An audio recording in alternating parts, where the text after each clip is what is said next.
Sequin Ali ছাড়া সবাই ভদ্র। হ্যাঁ উস্তাদ, আমি আপনার শিষ্য না। ও যা মাঝে মাঝে বেয়াদবি করো তো এই জন্য বললাম। সে ডিপজল সাহেব, তারপরে সাহেব খান সাহেব, নিপন জাহিদ খান, অনেক রাগা বলারা নির্বাচন করছে। আমাদেরকে জায়গা দিবে, ফ্ল্যাট দিবে, বাড়ি করে আমরা দিবে। ঘুমাবো, কিছুই দেয় নাই। এমনও নির্বাচন হয়েছে, জাতীয় নির্বাচনটা ফেল করছে। এফডিসি নির্বাচনে এত আনন্দ হয়েছে, দুইটা প্যানেল দাঁড়াইছে, দোনোটা প্যানেলের লোক ভালো, খুবই ভদ্র, একদম খুবই ভদ্র। জয় শিবাশানু অনেক ভদ্র, মুক্তি আরমান অনেক ভদ্র। ইসিতে যারা দাঁড়াইছে সিকুন আলী ছাড়া সবাই ভদ্র। হ্যাঁ উস্তাদ, আমি আপনার শিষ্য না। ও যা মাঝে মাঝে বেয়াদবি করো তো এই জন্য বললাম।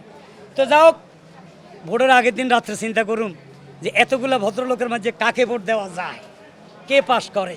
আপনি রাস্তায় ঘোরেন উস্তাদ এইসব? ওরে আমারে রাজা বানাইছে ও।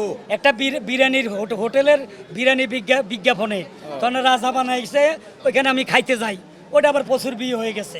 যা হোটেলালা এখন বিরিয়ানি দিয়ে গুলাইতে আসে না, এটা আমার কোনো দোষ নাই। প্রমোশন। নির্বাচন খুব ভালো। এখন আমার কত হইলো ভাই, আগে তো রাগা বোয়াল, সে ডিপজল সাহেব, তারপরে সাহেব খান সাহেব, নিপন জাহিদ খান, অনেক রাগা বোয়ালেরা নির্বাচন করছে। প্রতিশ্রুতি দিছে অনেক কিছু, হ্যাঁ। আমাদেরকে জায়গা দিবে, ফ্ল্যাট দিবে, বাড়ি করে আমরা দিবে। ঘুমাবো, কিছুই দেয় নাই। এখন আমার কথা হইলো, এখন যারা নির্বাচন করতেছে মিছা কথা কইয়েন না, যেটা দিতে পারবেন ওইটাই ওইটাই কর। বললেন। শিল্পীদের লগে মিথ্যা কথা বলার দরকার নাই, পরে কিন্তু ধরা খাবেন, সোজা কথা। উৎসর মুখের গতবারটা অনেক বেশি ছিল।